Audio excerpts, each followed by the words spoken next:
5 días.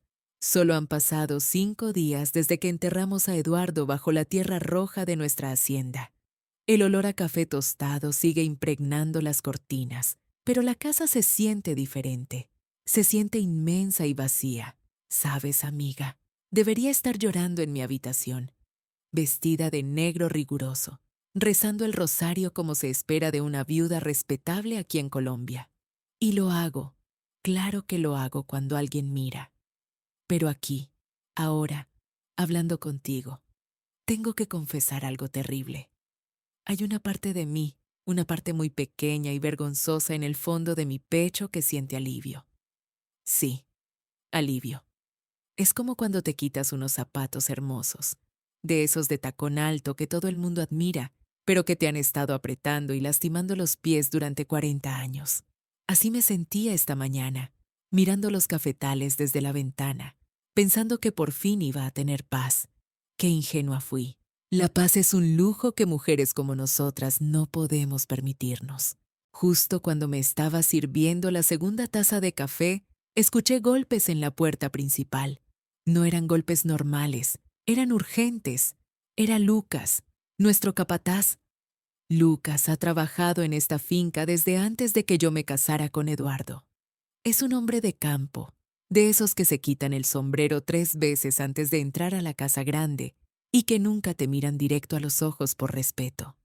Pero hoy, Lucas entró con las botas llenas de barro directo a mi sala, torciendo su sombrero entre las manos callosas.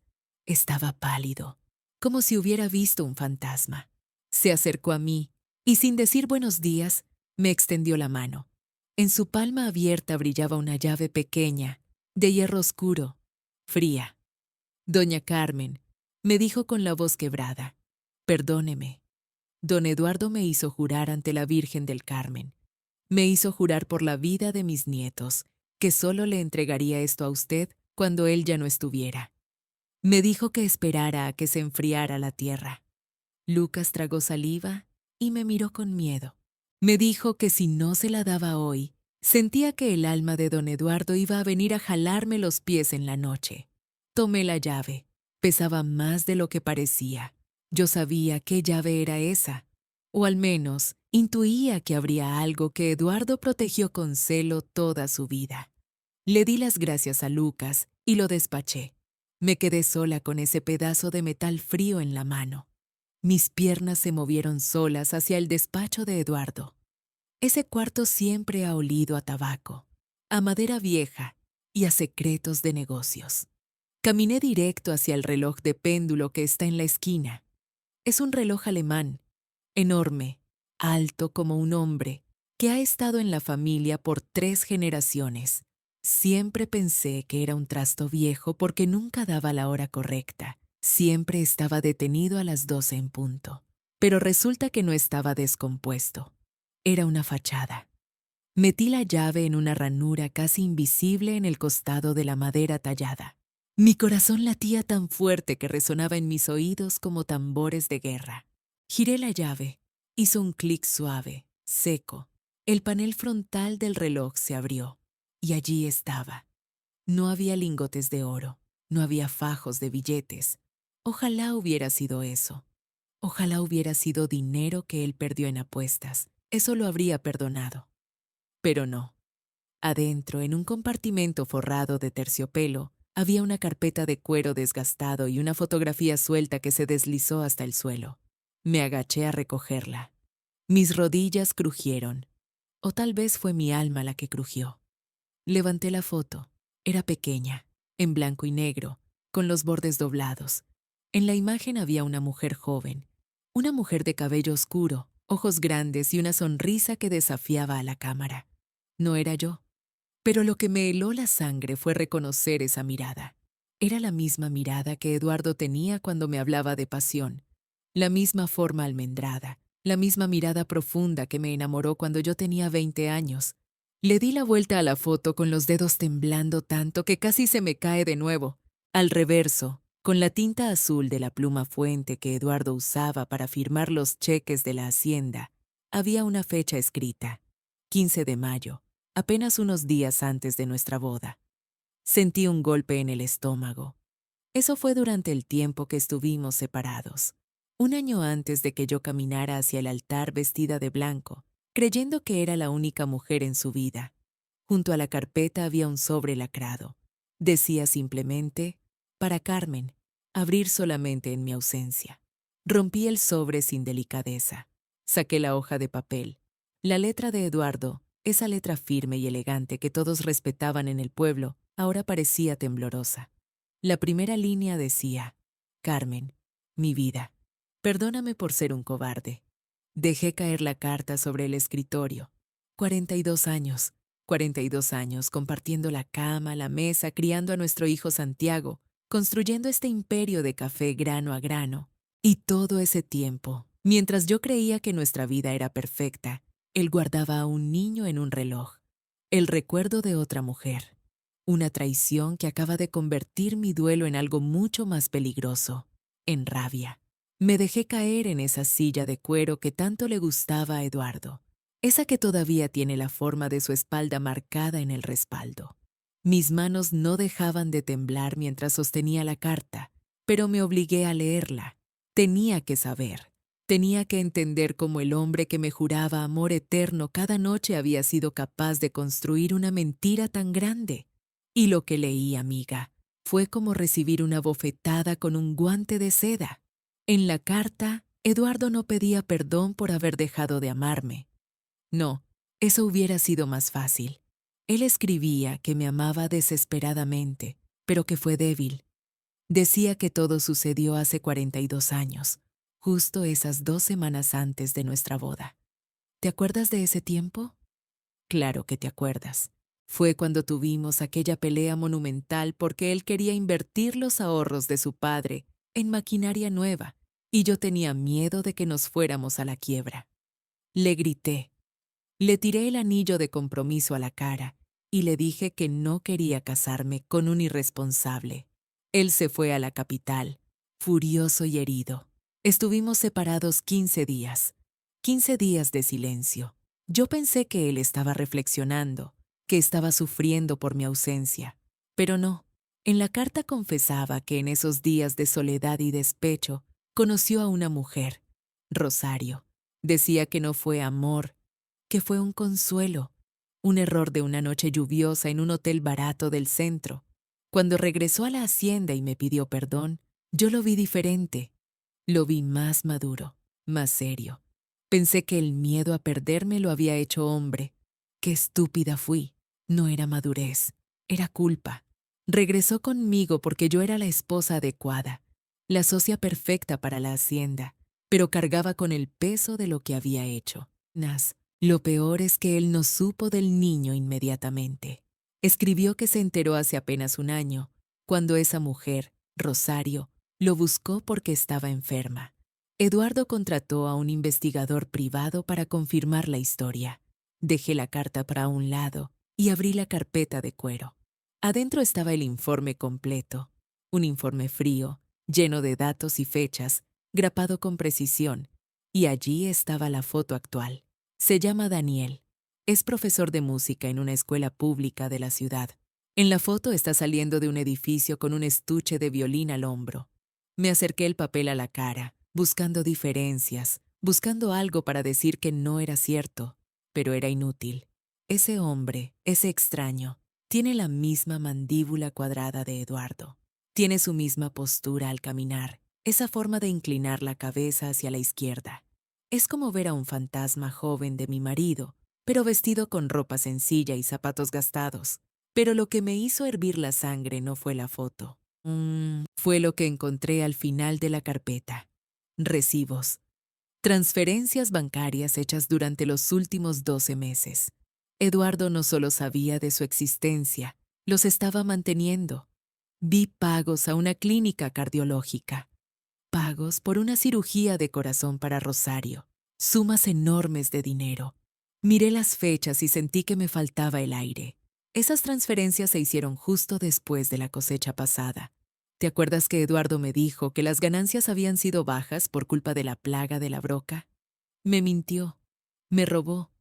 Tomó el dinero de nuestro trabajo, de mi sudor, para pagarle el corazón nuevo a la mujer con la que me traicionó, sentí una náusea profunda.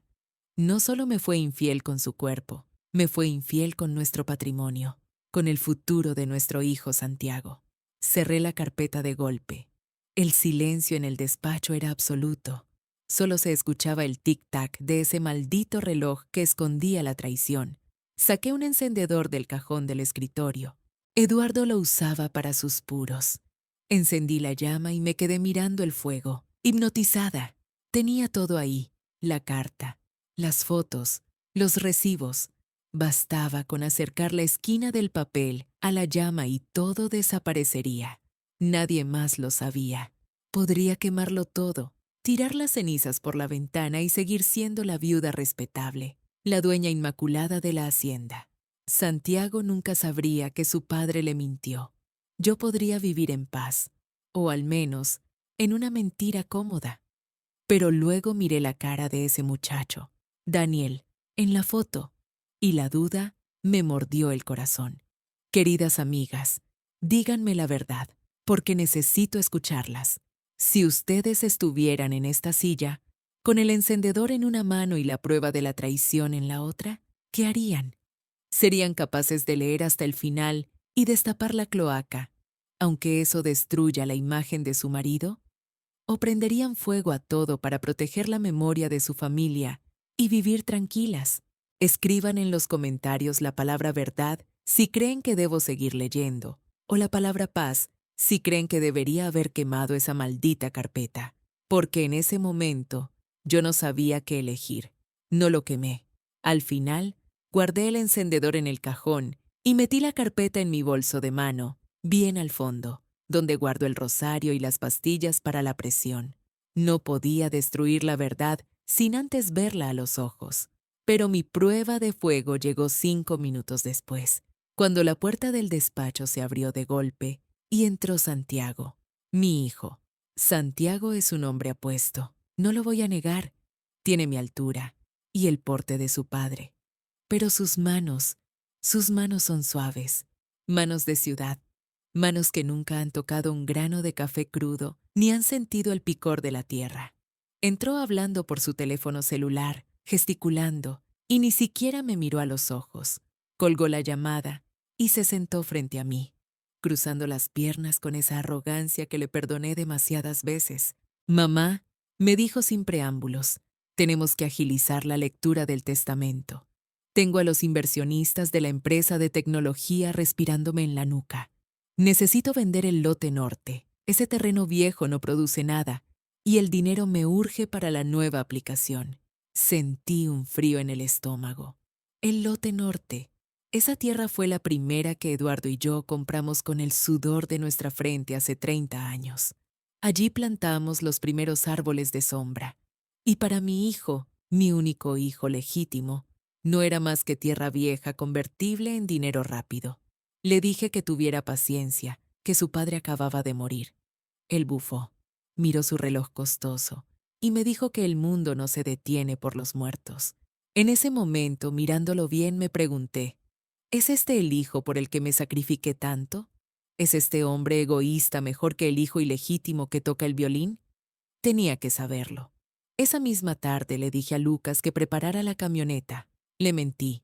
Le dije que iba a la ciudad a ver al médico, pero en realidad puse la dirección que venía en el informe del detective. Manejé yo misma 2 horas hasta llegar a un barrio que no visito nunca. Un barrio de calles estrechas, casas despintadas y ropa tendida en los balcones. Estacioné frente a una escuela pequeña, un edificio viejo con un letrero torcido que decía Escuela de Música Comunitaria. Entré a una cafetería que estaba justo enfrente. Pedí un tinto, un café negro que sabía a agua sucia, y me senté junto a la ventana a esperar. Pasaron 20 minutos eternos, y entonces la puerta de la escuela se abrió. Salieron varios niños corriendo con sus instrumentos y detrás de ellos salió él, Daniel. Lo vi en vivo y a todo color. Llevaba un suéter gris que se veía gastado en los codos y unos pantalones de mezclilla sencillos. No se parecía en nada a Santiago con sus trajes de diseñador, Pero cuando se agachó para amarrarle las agujetas de los zapatos a una niña pequeña que cargaba un violonchelo casi más grande que ella, vi su sonrisa. Dios mío, esa sonrisa. Era la sonrisa de Eduardo antes de que el dinero y las preocupaciones lo endurecieran. Se veía pobre, sí, pero se veía tranquilo. Se veía feliz. No tenía la amargura ni la prisa que tiene mi hijo. Me quedé mirándolo fijamente, como si quisiera atravesarlo con la vista, buscando algún defecto, buscando la maldad, buscando al enemigo que venía a robarme mi patrimonio. Y de repente, él levantó la vista. Fue como si sintiera mi mirada quemándole la nuca. Sus ojos se encontraron con los míos a través del vidrio de la cafetería. Se quedó quieto, con el ceño fruncido, extrañado de ver a una señora elegante en ese barrio, mirándolo con tanto dolor.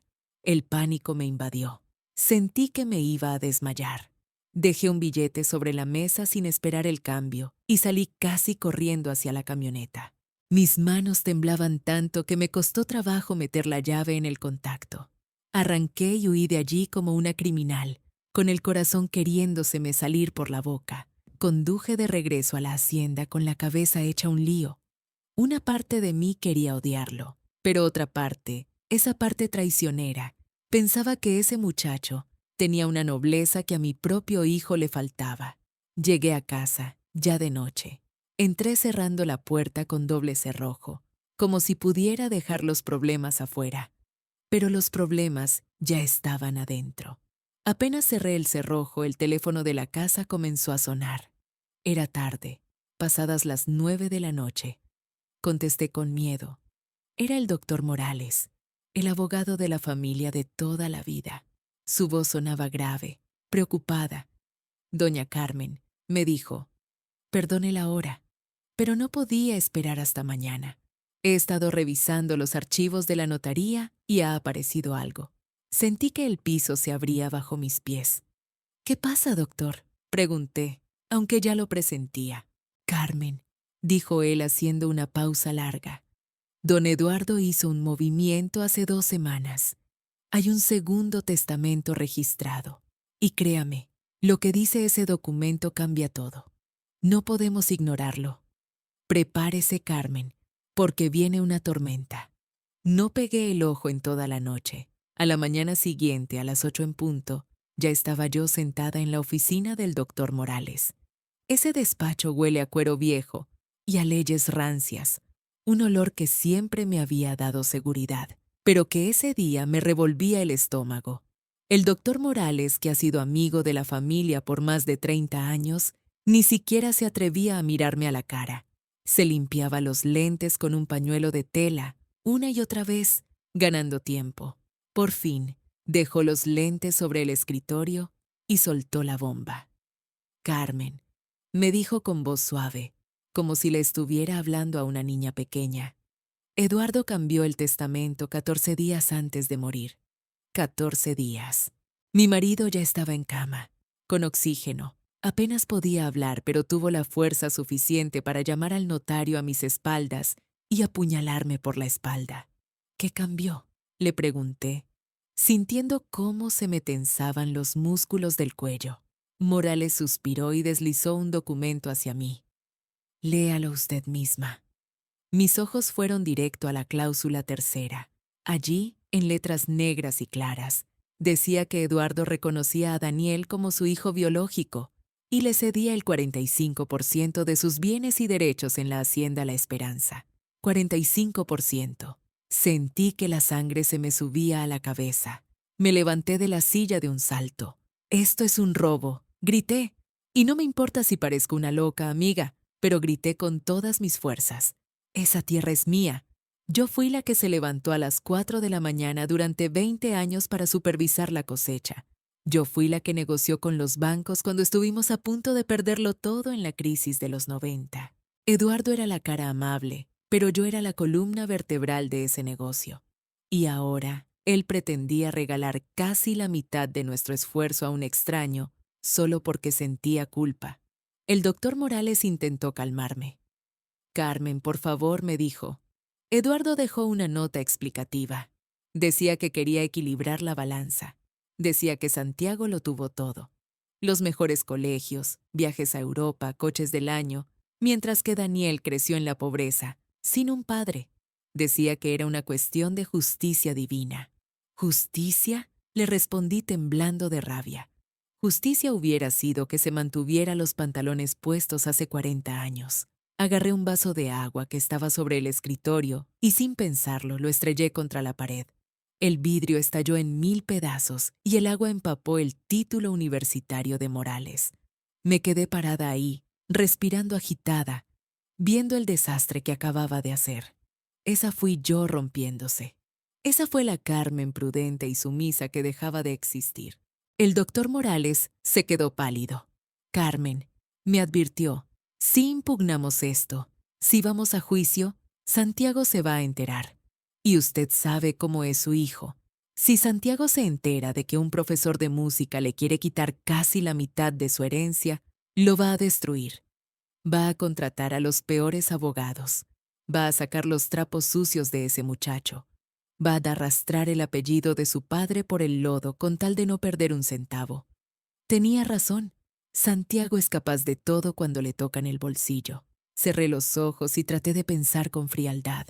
No podía permitir que esto llegara a los tribunales.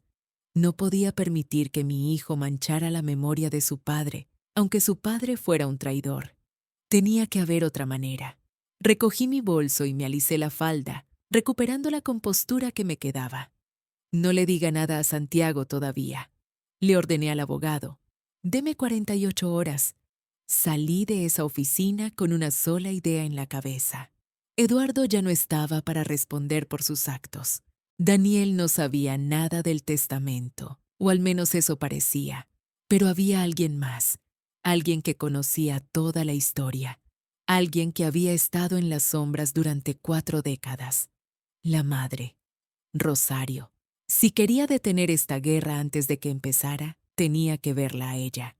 Tenía que ver a la mujer que casi me roba a mi marido y convencerla de que no me robara también mi patrimonio. Conseguí la dirección en la última página del reporte del detective. Hospicio, San Juan de Dios. No era una clínica privada de lujo como donde murió Eduardo. Era un lugar sencillo, mantenido por monjas, donde el olor a desinfectante barato se mezclaba con ese aroma dulce y pesado que tienen las flores cuando llevan demasiados días en un florero. Caminé por el pasillo apretando mi bolso contra el pecho, como si fuera un escudo. Iba preparada para odiarla. Iba preparada para ver a una mujer vulgar, maquillada, quizás una de esas que se aprovechan de los hombres viejos y ricos. En mi cabeza, Rosario era el enemigo, la villana de mi historia. Llegué a la habitación 305. La puerta estaba entreabierta. Empujé suavemente y entré. Lo que vi me desarmó por completo. En la cama no había ninguna vampiresa robamaridos. Había una mujer pequeña, consumida por la enfermedad, con el cabello blanco y escaso pegado al cráneo. Su piel parecía papel de arroz, tan frágil que daba miedo tocarla. Estaba conectada a un suero y respiraba con dificultad. Me acerqué a la cama. Ella abrió los ojos.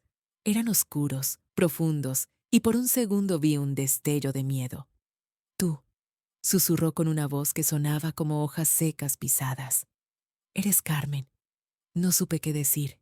Sí, soy Carmen. Respondí secamente. Vine a ver a la mujer en la que mi marido gastó el patrimonio de mi familia. Ella intentó sonreír, pero fue solo una mueca triste.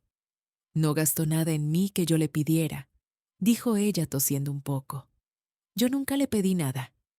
Nunca lo busqué. Fue él, Carmen. Fue él quien apareció en mi puerta hace un año. Dijo que se moría. Dijo que tenía miedo de irse al infierno si no arreglaba sus cuentas con el pasado.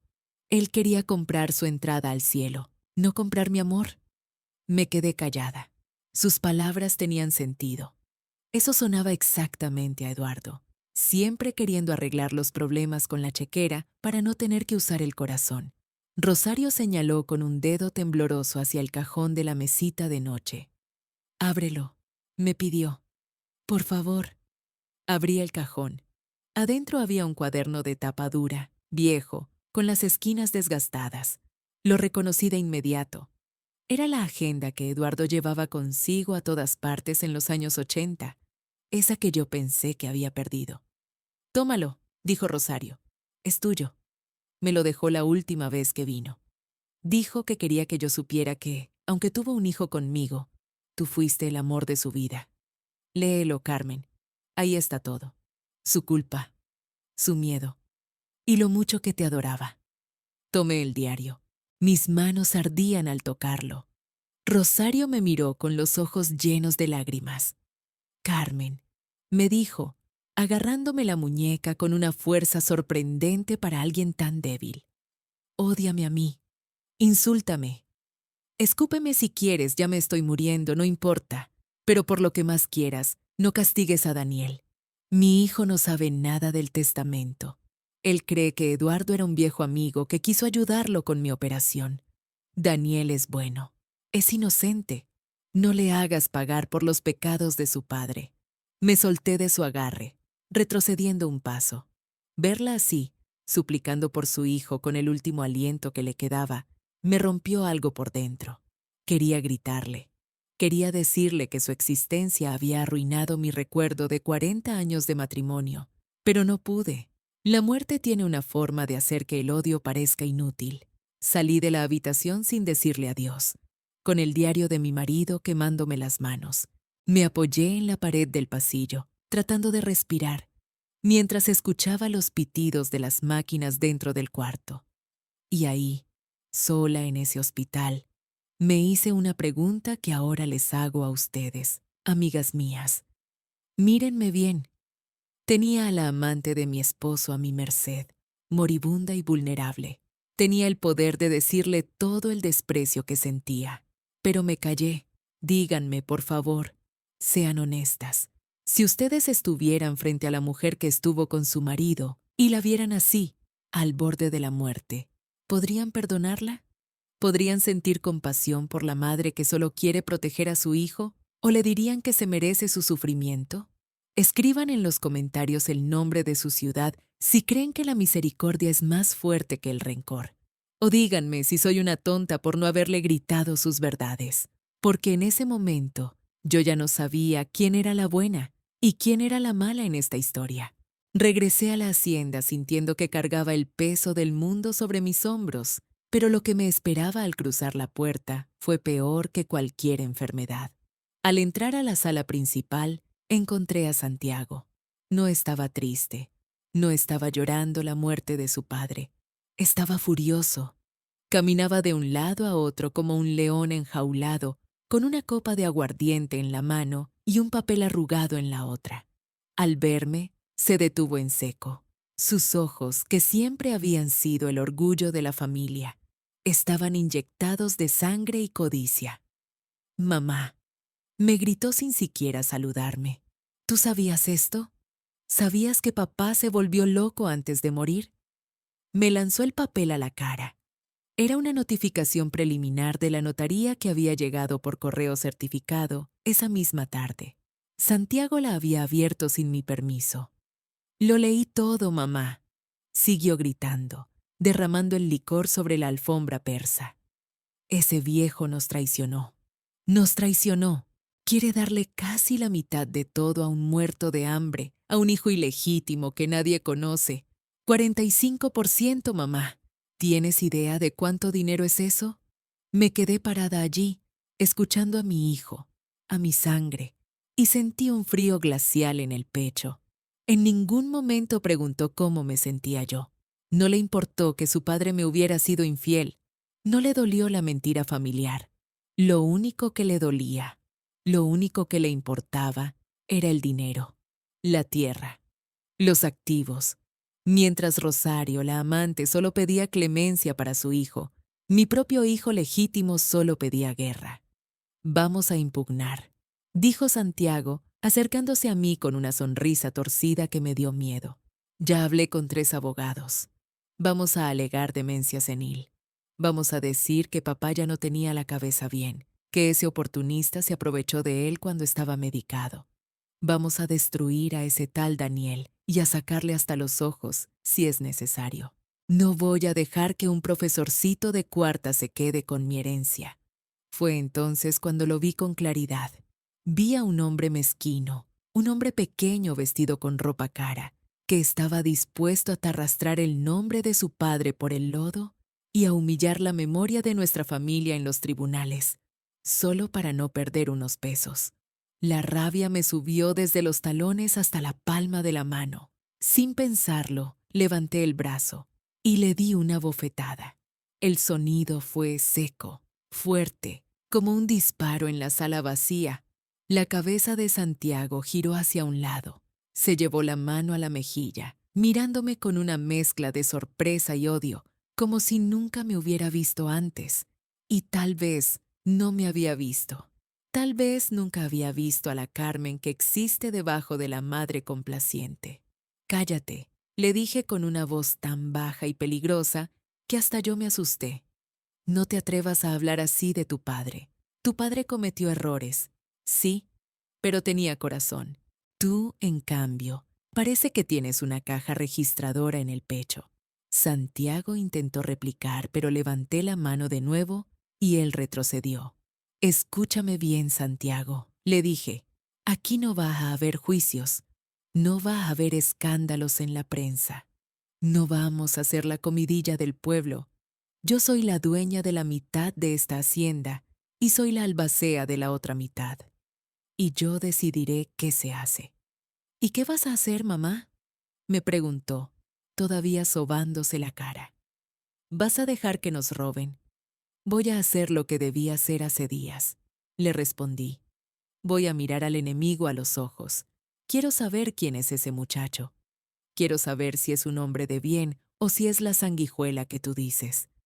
Así que límpiate esa cara, ponte un saco decente y avisa a la cocinera que ponga un lugar más en la mesa.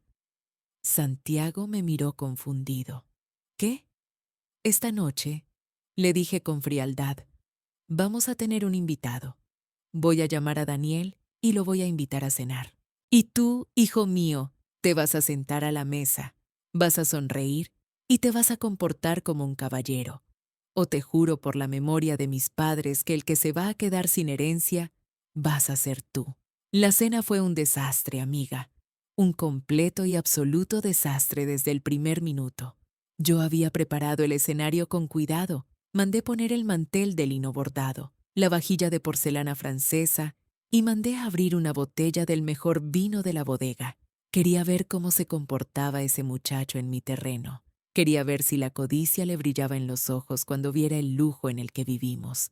Daniel llegó puntual a las 8 de la noche. Vestía un traje azul marino, sencillo, un poco brillante en los codos por el uso, de esos que un hombre guarda para las bodas y los funerales. Se veía nervioso. Yo lo había engañado, tengo que admitirlo.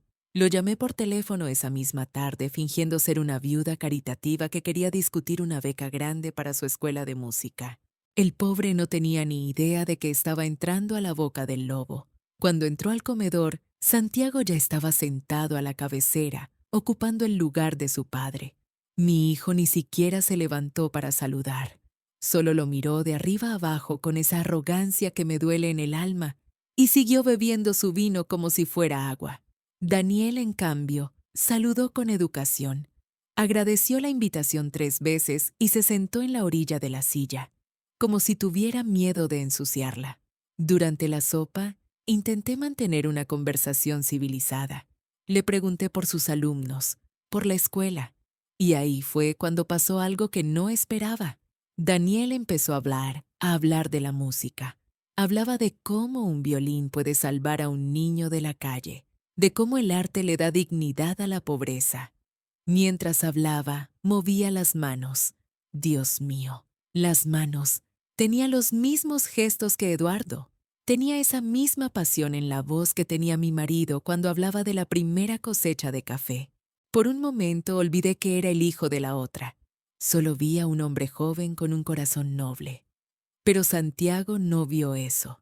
Santiago solo vio a un enemigo. De repente soltó una risa burlona que cortó el aire como un cuchillo.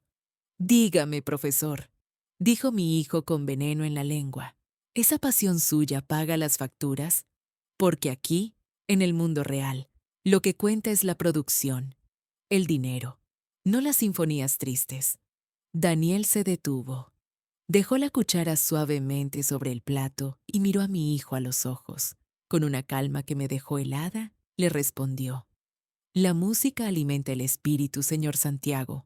Hay tipos de pobreza que el dinero no puede curar, y parece que usted conoce bien alguna de ellas.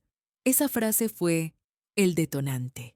Santiago golpeó la mesa con el puño cerrado. Las copas de cristal temblaron y el vino se derramó sobre el mantel blanco como una mancha de sangre. «Deja de fingir», gritó mi hijo, poniéndose de pie. «Deja de actuar como si fueras un santo humilde. Sabemos a qué viniste. No viniste por violines ni por becas. Viniste por la herencia». Daniel lo miró confundido, frunciendo el ceño. «¿De qué está hablando?», preguntó. «No entiendo». Y entonces Santiago, con la crueldad de un niño malcriado, soltó la bomba. «No te hagas el tonto. Eres el hijo ilegítimo de mi padre. Eres el hijo que tuvo con su amante. Y te lo advierto, muerto de hambre. No te vas a llevar ni un solo peso de mi dinero, ni un metro de mi tierra». El color desapareció de la cara de Daniel. Se quedó blanco como el papel. Me miró a mí, buscando una explicación, buscando que yo le dijera que era una mentira, pero yo bajé la mirada avergonzada. Su silencio fue ensordecedor. No gritó, no se defendió.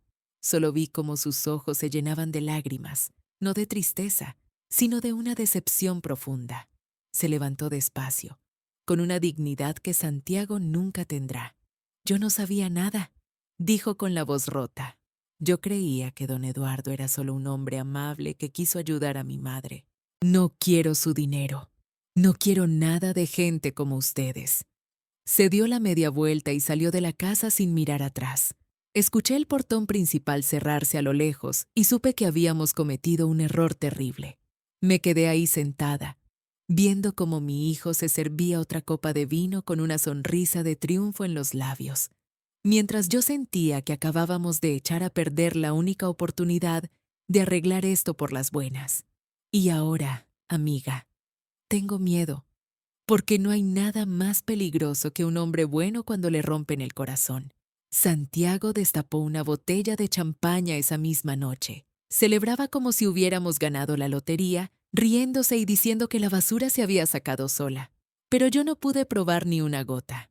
Me fui a mi cuarto con el estómago revuelto, sintiendo que esa noche había perdido a 2 hombres, a mi esposo, por sus mentiras, y a mi hijo, por su crueldad. Al día siguiente intenté llamar a Daniel. El teléfono mandaba directo a buzón. Etsie. 1, 2, 10 veces. El silencio del otro lado me ponía nerviosa. Así que agarré la camioneta otra vez y fui a su departamento. Nadie abrió. Una vecina, una señora mayor que barría la banqueta, me dijo que el muchacho había salido de madrugada con una mochila y su estuche de violín, caminando rumbo a la carretera que lleva a la sierra. Se me heló la sangre. Yo sabía a dónde iba. Había un solo lugar en esas montañas que tenía significado para Eduardo. Una vieja cabaña de madera, casi en ruinas, donde mi marido solía esconderse cuando quería escapar del mundo. Si Eduardo había tenido relación con Daniel, seguro le había dado la llave de ese refugio. Manejé 3 horas por caminos de tierra, rompiendo la suspensión de mi camioneta en cada bache, rezando para no llegar demasiado tarde. Cuando apagué el motor frente a la cabaña, el silencio de la montaña era absoluto. Y entonces lo escuché. Música. Un violín llorando en medio de la nada. Me acerqué despacio a la ventana.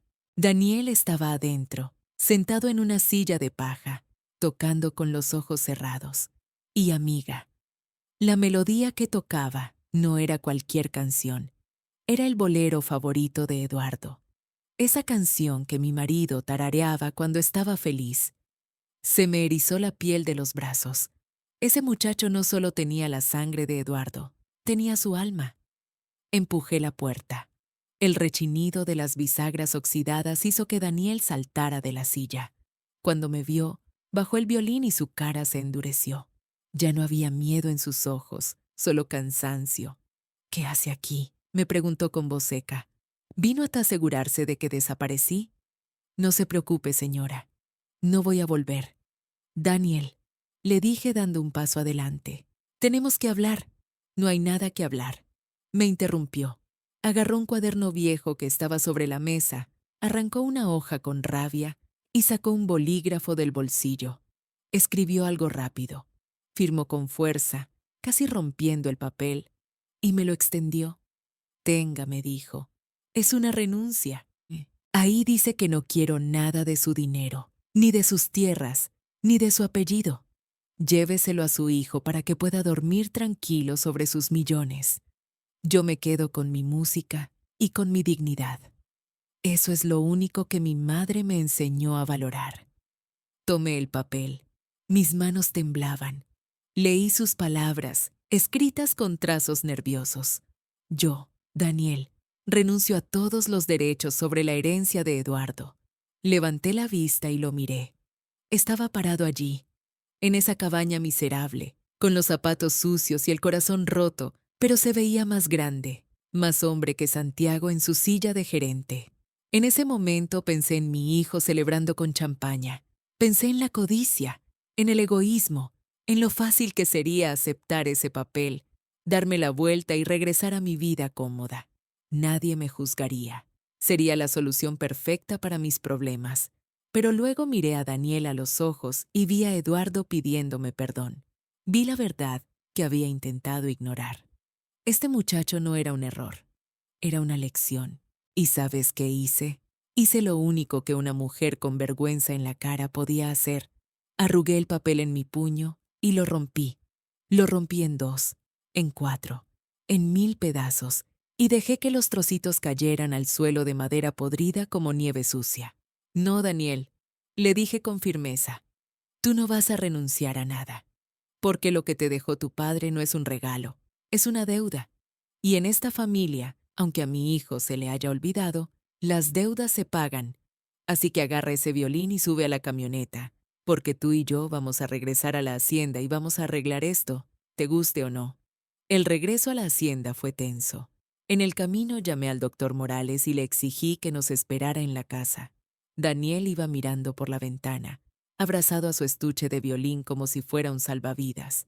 Sabía que estaba a punto de detonar una bomba en mi propia casa, pero era necesario. A veces, para construir algo fuerte, primero tienes que demoler lo que está podrido. Cuando entramos a la biblioteca, Santiago estaba ahí con el abogado Morales. Mi hijo se puso de pie de un salto, rojo de ira al ver entrar a Daniel. ¿Qué hace este tipo aquí otra vez?, gritó. ¿No te quedó claro que no eres bienvenido? Pensé que ya habías firmado tu renuncia y te habías largado. Cállate y siéntate, Santiago. Le ordené con una voz que no admitía réplicas. Cerré la puerta con llave y me paré frente a ellos, apoyando las manos sobre la mesa de caoba maciza, esa mesa donde se han firmado los destinos de esta familia por generaciones. Miré a los 3 hombres, al abogado asustado, a mi hijo soberbio y a Daniel, que parecía querer volverse invisible. Muy bien, dije. Se acabaron los juegos. Se acabaron los gritos y se acabaron las amenazas de juicios. Aquí se va a hacer lo que yo diga, porque les recuerdo a todos un pequeño detalle legal que parece que olvidaron. Hice una pausa para que mis palabras calaran hondo. Eduardo pudo haber testado su parte, sí, pero la ley es clara. El 50% de esta hacienda, el 50% de cada grano de café, de cada máquina y de cada cuenta bancaria, es mío. Es mi mitad ganancial por 40 años de matrimonio. Y como albacea, tengo el control total hasta que se resuelva la sucesión. Santiago resopló. ¿Y eso qué importa, mamá? Eso es obvio. Importa, Santiago, porque tengo una propuesta. O mejor dicho, un ultimátum. Miré al abogado. Doctor Morales, tenga listos los papeles de venta. Si mis 2 hijos, y sí, dije 2 hijos, no aceptan mis condiciones ahora mismo, mañana a primera hora voy a vender mi 50%. ¿Vender?, tartamudeó Santiago. ¿A quién? A don Rogelio García. Respondí con una sonrisa fría. Sabía que ese nombre le dolería. Rogelio es nuestro mayor competidor. el hombre que lleva 10 años tratando de comprarnos para destruir nuestra marca. «Estás loca», gritó Santiago. Él desmantelaría la hacienda, despediría a todos. «Exacto», dije, «y con el dinero de la venta me iré a viajar por el mundo y el resto se lo donaré a la iglesia. Ustedes dos se quedarán con la mitad de una empresa muerta, peleándose por las obras. Así que díganme, ¿quieren eso? ¿Quieren ver el legado de su padre convertido en cenizas?» El silencio en la habitación era sepulcral. Santiago estaba pálido, sudando frío. Daniel me miraba con los ojos muy abiertos, sorprendido de ver a esta señora de sociedad convertida en una fiera. «Bien», continué. «Si quieren conservar la hacienda, estas son mis condiciones. Nadie va a impugnar el testamento. Daniel aceptará su 45% y Santiago se quedará con su parte. Pero la hacienda no se divide. La tierra no se parte. Se queda como una sola unidad productiva. Y aquí viene la parte difícil. Los miré a los dos. Durante un año completo, van a trabajar juntos. Santiago, tú conoces el negocio, así que tú vas a enseñar. Daniel, tú tienes el instinto de tu padre, así que tú vas a aprender. Si al final de ese año, después de trabajar codo a codo, todavía se odian y quieren vender, entonces lo haremos. Pero me van a dar ese año. Me lo deben. A mí y a la memoria del hombre que nos metió en este lío». Santiago apretó los dientes tanto que pensé que se los iba a romper. «Mamá, esto es ridículo. Él es un músico, no sabe nada de café. Entonces enséñale», le reté. «Demuestra que eres tan buen gerente como dices, o firma los papeles de venta con don Rogelio. Tú decides». Santiago miró al abogado, luego a mí, y finalmente con una rabia impotente asintió bruscamente. «Está bien. Un año. Pero cuando fracase, porque va a fracasar, no quiero oír quejas». Me giré hacia Daniel. «¿Y tú, muchacho? ¿Aceptas el reto o prefieres huir a tu montaña?» Daniel miró su violín, luego miró a Santiago y finalmente me sostuvo la mirada. Suspiró profundo. «Me quedo, señora Carmen. Me quedo por usted, no por la herencia». «Perfecto». Golpeé la mesa con la palma de la mano. «Entonces está decidido. Mañana a las 5 de la mañana los quiero a los dos en el Cafetal Norte. Y les advierto una cosa.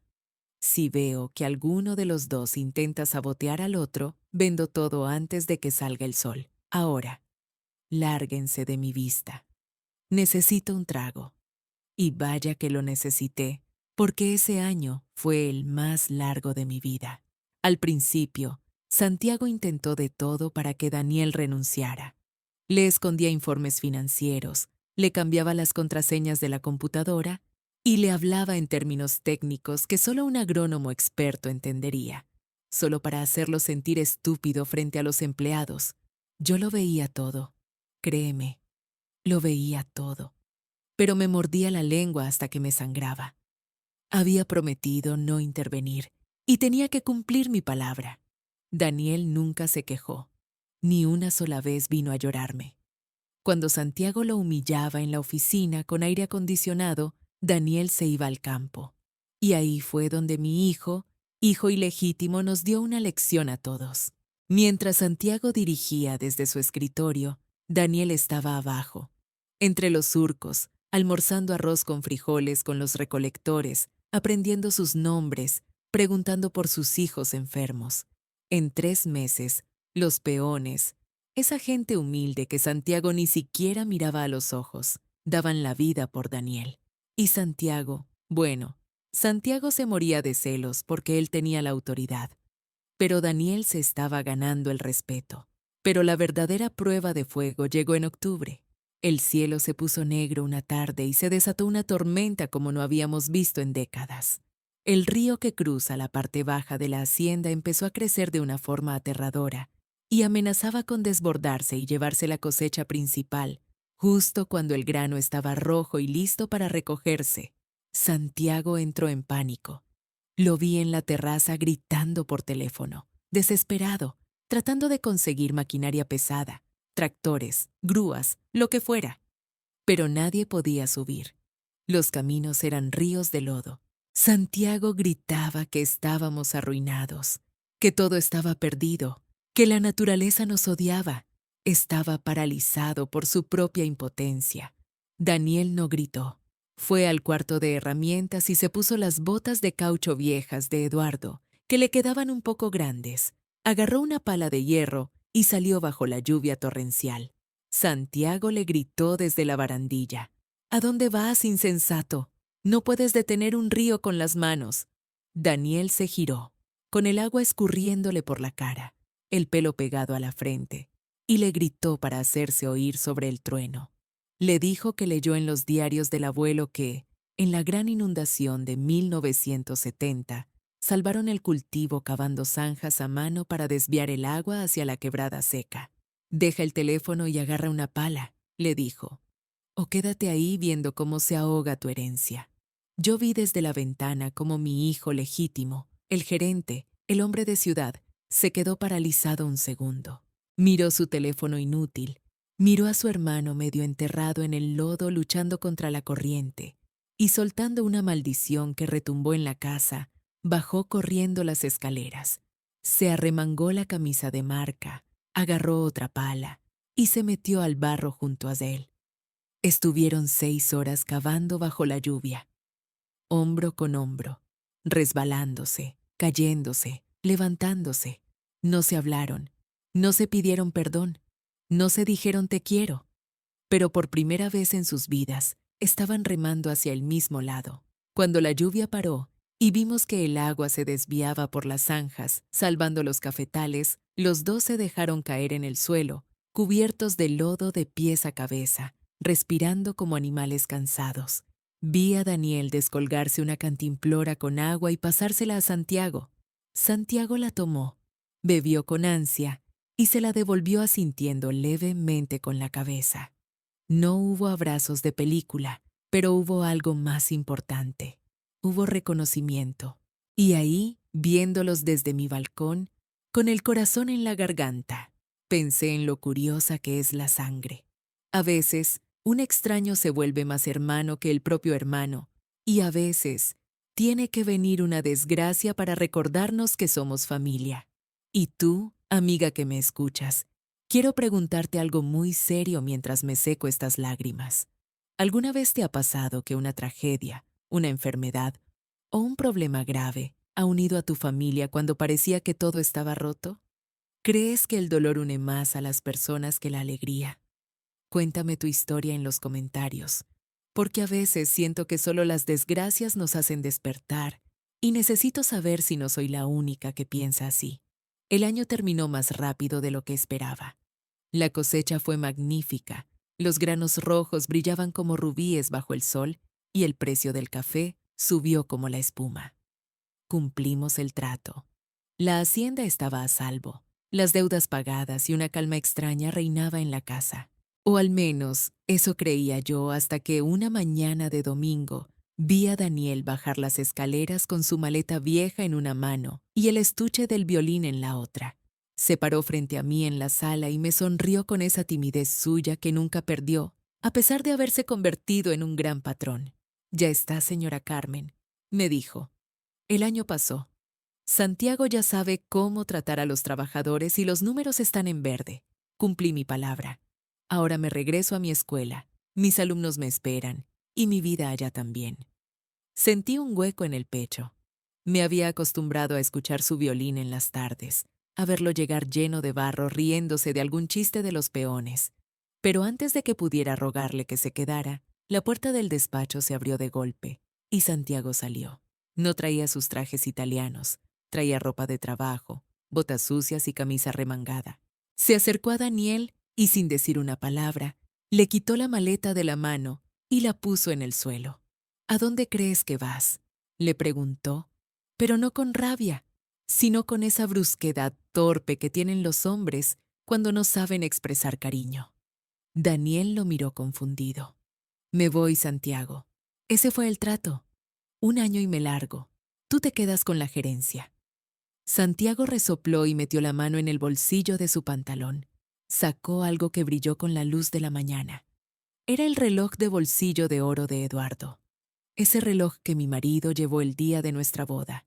El que siempre colgaba de su chaleco y que Santiago siempre me había pedido como herencia exclusiva. Tómalo, le dijo Santiago, poniéndole el reloj en la mano a Daniel y cerrándole los dedos sobre el metal. Papá hubiera querido que lo tuvieras tú. Tienes su mismo sentido del tiempo, siempre llegando tarde a todo, pero llegando cuando importa. Y no te vas a ir a ningún lado, porque el lunes tenemos reunión con los exportadores europeos y yo no pienso ir solo a escuchar sus aburridas ofertas. Eres un Zambrano. ¿Idiota? Y los Zambrano no abandonan el barco cuando empieza a navegar bien. Así que deja de hacer drama y sube esa maleta a tu cuarto. Vi a Daniel bajar la mirada hacia el reloj y vi cómo se le llenaban los ojos de lágrimas. Santiago le dio una palmada fuerte en la espalda, de esas que duelen, y se fue a la cocina silbando, como si no acabara de hacer el gesto más noble de su vida. En ese momento supe que mi trabajo aquí estaba hecho. Me puse el chal negro y caminé despacio hasta el pequeño cementerio familiar que está detrás de la capilla, colina arriba. El aire olía a tierra mojada y a jazmines. Me paré frente a la tumba de Eduardo. La lápida de mármol estaba limpia y las flores que le puse la semana pasada seguían frescas. Ya no sentía ganas de gritarle, ni de reclamarle, ni de pedirle explicaciones. Eduardo, le susurré al viento que movía los árboles. Me dejaste un desastre, viejo terco. Me dejaste un campo minado y te fuiste antes de ver la explosión. Pero ¿sabes qué? Lo arreglé. No lo hice por ti, lo hice por ellos. Y por mí. Convertí tu error en una bendición y transformé tu culpa en una familia de verdad. Así que descansa en paz, porque tus hijos están bien. Y yo por fin puedo perdonarte. Me quedé un rato ahí, sintiendo una paz que no había sentido en 40 años. Pero cuando regresé a la casa principal, vi que había un coche desconocido estacionado en la entrada. Una muchacha joven, de cara dulce y cabello largo, estaba bajando del auto con una sonrisa nerviosa. Daniel corrió a recibirla, la besó en la frente y la trajo hacia mí, con los ojos iluminados como dos faroles. Doña Carmen, me dijo con la voz llena de orgullo, ella es Sofía, mi prometida. Ella es la razón por la que quería volver a la ciudad, para pedirle que viniera a vivir aquí conmigo. Y queríamos darle una noticia a usted antes que a nadie más. Sofía se puso la mano sobre el vientre, un vientre que apenas empezaba a notarse bajo su vestido de flores, y me sonrió con ternura. Vamos a tener un bebé, señora Carmen, dijo. Y si es niño, Daniel y yo queremos llamarlo Eduardo. Míranos ahora, amiga. ¿Quién iba a pensar que esta casa vieja, que hace un año olía a luto y a secretos podridos, hoy olería a lechona asada y a panela fresca? Mira hacia el patio. Ahí están todos. Santiago está sirviendo aguardiente, riéndose a carcajadas con los peones. Y Daniel, mi hijo el músico, está afinando su violín para tocarnos algo alegre. Nada de boleros tristes hoy. Verlos juntos, brindando y bromeando, hace que se me olvide por un momento todo el dolor que nos costó llegar hasta aquí. Rosario se nos fue hace 2 meses. Murió en paz, en su cama, sabiendo que su hijo no estaba solo en el mundo. Y aunque parezca una locura, y sé que algunas me juzgarán, mandé poner un ramo de flores blancas en el altar de la capilla por ella. No por amistad, ni siquiera por perdón absoluto, sino por respeto. Porque al final, las dos amamos al mismo hombre. Las dos sufrimos por sus errores. Y sin ella, yo no tendría a la familia completa que tengo hoy. Pero lo mejor de todo, es este bultito caliente que tengo dormido en mis brazos, el pequeño Eduardo. Tiene apenas 3 semanas de nacido. Míralo, es hermoso. Tiene la nariz de su madre, gracias a Dios, pero esos ojos negros que se abren de vez en cuando son puro Zambrano. Cuando lo cargo, siento que el círculo se cierra. Mi marido no pudo conocer a su hijo Daniel, pero su nieto va a crecer corriendo por estos corredores, subiéndose a los mismos árboles y aprendiendo a amar esta tierra que casi perdemos por la codicia. ¿Sabes? Durante mucho tiempo pensé que la dignidad de una mujer consistía en que nunca le vieran la cara de tonta, en ser perfecta, intocable, en que nadie supiera tus penas. Pero estaba equivocada. La verdadera dignidad no está en que no te hieran, porque la vida siempre hiere. Y los maridos, bueno, los maridos a veces fallan y nos rompen el corazón. La verdadera dignidad está en no permitir que esa herida te convierta en una piedra. Está en tener el coraje de limpiar el desastre que otros dejaron y construir un palacio sobre los escombros. Yo no elegí este camino, amiga. No elegí la traición de mi marido, ni el hijo secreto que me ocultó durante 40 años. Pero sí elegí cómo terminar la historia. Elegí no ser la víctima que llora en los rincones. Elegí ser la matriarca que une, no la viuda que destruye. Y hoy, mientras me tomo este último sorbo de café, mirando cómo el sol se esconde detrás de mis montañas, puedo decirte con la mano en el corazón que valió la pena cada lágrima y cada grito, porque el amor, incluso el amor que nace torcido, siempre encuentra la forma de enderezarse si uno tiene la paciencia y la fuerza para guiarlo. Gracias por escucharme, amiga, de verdad. Gracias por no dejarme sola en este viaje. Y tú, que estás ahí del otro lado, escuchando mi historia, no te olvides nunca de quererte mucho a ti misma, porque al final del día, el amor propio es el único romance que dura para toda la vida.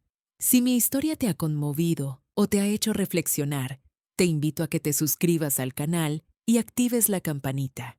Así me ayudarás a seguir compartiendo relatos de mujeres valientes que, como nosotras, aprendieron a sanar. Comparte esta historia con alguien que necesite esperanza. Que Dios las bendiga a todas.